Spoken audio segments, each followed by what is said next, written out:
Before we begin this podcast, please be advised that the following episode contains language that some listeners may find offensive and inappropriate.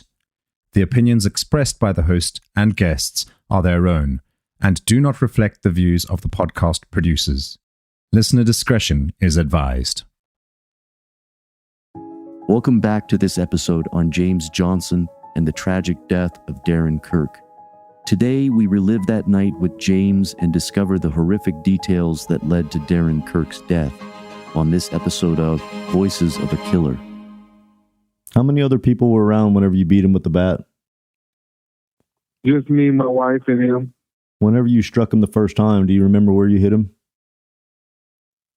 I hit him in the right arm, on the shoulder. So that's an indication that you really weren't quite going for a kill shot yet, but obviously that is I'm not saying it's the right thing to do to hit somebody in the arm, but you're not like coming down to the top of the head. You're not bat balls, or did you try to hit him in the head and you hit him in the arm? Let's ask that. No, I was trying to avoid hitting him in the head. Obviously that probably hurt. Really what was it? I'm sure that hurt him though, but what was his reaction? Did he ask you to stop or did he toughen up or what? No, he didn't try to run. He didn't try to get away. He didn't say nothing. Did he put his hands up except for ow? Did he put his hands up to block his head? Yes. And did you swing again? Yes. Where was the second hit? It was on the shoulder. And the third? Oh, it was on the back. He turned around by that time? Yes. And now you're probably going overhanded? Yes. Where are you hitting him then? I'm hitting him in his back. He falls and in his chest. He falls at the ground sitting up? He fell down and then he sat up and I hit him again. And by then he was talking about, I'm going to wind up killing him. I'm going to wind up killing him. And he wanted to die anyway. He said, you're going to kill me? Because, yeah. What, he said, I want to die? He said he wanted to die because he'd rather die than go to prison. Why would he go to prison? Because from what I'm understanding, he raped some chick earlier sometime that week, and the chick was pressing charges against him. And I don't know. I don't have very much information about what happened and everything. But did you ever strike? He was. Yeah. Did you ever strike him in the head? No, I never struck him in the head. He stood up, and his bones started popping, and he fell forward and hit his head on the inside of my reclining chair. And that stopped it all? Yeah. Did you sit over him and you're probably breathing hard, and did you drop the bat or did you stare at him for a minute? Did you look at your wife or is she screaming? What's going on? No, she didn't say nothing. She just sat there and looked at me, and she was like, because he moved backwards on his knees like he was still alive.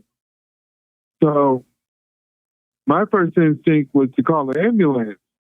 I told my wife to call an ambulance to come and get him because I figured he would still be alive. And I felt for a heartbeat, which I felt a vague heartbeat. It was really low. So you actually went over there and checked his pulse? Yes. Did that get admitted into court? No. So now people know that there was probably a little bit softer side to this. Most people don't check the pulse of somebody they want dead. On December 24th, 2017, James Johnson, his wife Jacine, and Darren Kirk were gathered at their residence in Kansas City drinking. What started as a casual night quickly escalated when Darren made a comment about drugging and harming James's wife. Enraged, James grabbed a baseball bat and attacked Darren, repeatedly beating him as his wife listened from the next room. Darren didn't fight back and remained compliant throughout the assault. According to James, his intentions were not murder, as the first strikes were to Darren's right arm. He claims he was angry and he lashed out. After the beating, Darren sat slumped in the living room for almost 2 hours before becoming unresponsive. Panicking, James and his wife carried him outside, placing his body at the base of the front steps. They then staged the scene, and James's wife called 911, claiming to have found Darren's body when she returned home. His wife first told responders that she had no idea how Darren had died, saying she arrived home to see him sitting on the porch, thinking he had passed out. She then later admitted to being home when the murder occurred, and that she assisted in moving his body. When authorities arrived, Darren was pronounced dead. The investigation revealed severe blunt force trauma as the cause of death, confirming it as a homicide. Days later, during questioning, James admitted to the attack and was arrested. He later pleaded guilty to second-degree murder and received 18 years in prison, a sentence he accepted as fair for the crime he committed. We hear more about it after the break.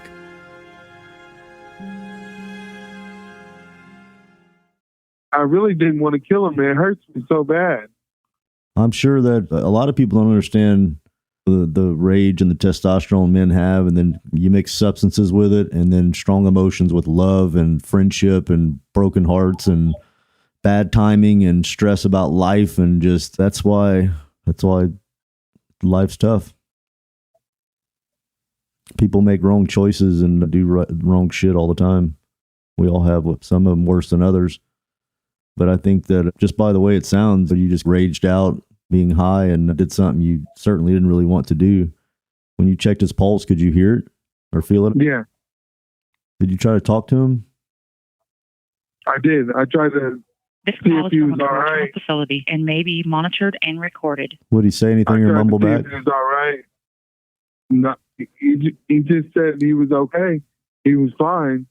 And the longer he sat there, the longer it took for my wife to pick up the phone and call an ambulance. I ran when she finally got a hold of the ambulance. You left. I ran because I knew they were going to take. Yeah, running makes it even worse for everybody too. So where'd you run to? I went over to my friend's house, or to my other friend's house where I was getting my mess from. How long did you hide out there? Till the cops left. And then where'd you go? I went back to the house. How long did it take before them arrest you? Took about a couple of weeks. You ran from them? No, I didn't run from them. They caught me in the house. Did your wife, your ex-wife or wife, whatever, told the police what happened, right? Yes.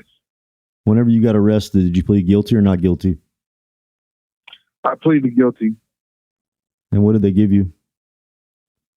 18 years. Do you think that's fair? For the crime that I did, I think it's fair. I think Go ahead. I think that they could have gave me 20 to life. That's what I think too. And I don't think I'm not saying I think that's what you should have got, but here's what I'll tell you. When I hear somebody say there's a murder involved and they get 18 or 20 years, I think the judge saw something where he didn't think you were a mad person, just bad timing and all that stuff and all what we talked about earlier. Because 18 years is not that bad. You got to do, what, 85% of that? Yes, 85%. Yeah. I got to do 15 and a half. Have you had any major I've been violations? in here 7 years. No violations. Did James let his emotions get the better of him in his drugged-up state? Or was this a cold and calculated move? We often hear about the regret prisoners feel after being incarcerated for a long time. In James's case, this is no different. Despite the chaos of the events that unfolded that night, one fact rings true. James lost his best friend due to his actions. Now sobered, James speaks of the regret and sorrow he feels every day. He felt his best friend's last heartbeat, and the guilt will sit with him for the rest of his life. During the interview, we also discovered that Darren was facing a possible charge that he knew was coming. He decided not to fight back because to him death was better than prison. Having his life taken away by his best friend, though, is a heartbreaking way to go. Before we ended our call, I wanted to ask James about whether he thought about the victim's family and if he had a final message for his wife. Was the victim's family mad at you and went to court and everything? I never seen the victim's family, Yeah. but I'm pretty sure they're mad at me. Yeah. I would love to be able to make peace with them. If they were listening, what would you say to them? I'd say I'm sorry for everything that I've done, that I wish I never did it, that I'm a lover, and I love to find some way to make an amends for what I've done. And do you still talk to your wife? No, I don't. You have 1 minute left. What would you say to her? I would say, I can't believe that you put me through this. I wish that things would have been different, and I wish I could change the past. Appreciate you talking with me, James. Hope everything works out for you. Okay, thank you. Yep, see you, bye.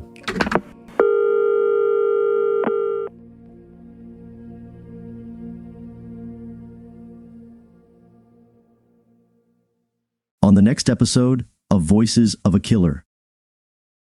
After you shot your boyfriend, what is the first thing you did? What did you do? Nobody's going to really believe this when I say it, but I looked back because I didn't really understand what had just happened. It was panic, fear. They talked to you, you had a warrant, you're a person that they probably know is a drug addict, and now you got a guy that you shot, and you have a story about how that happened. Well, this story to them is so skewed in their eyes because it's coming out of the mouth of somebody that they work against 24/7. So it doesn't matter if you're telling the truth or you're telling some wild story, they just cannot believe it. So from there, they created their narrative because there's no fucking way that you actually had to defend yourself. You know what I mean? Yeah. I want to thank James for sharing his story with us today.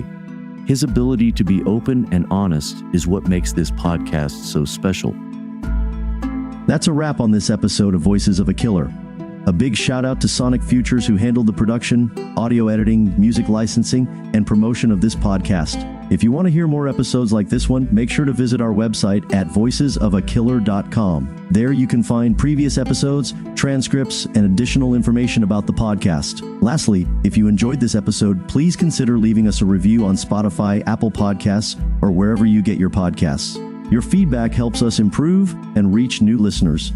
Thank you for your support, and we can't wait to share more stories with you in the future. Thank you for tuning in. I'm your host, Toby, and we'll see you next time on Voices of a Killer.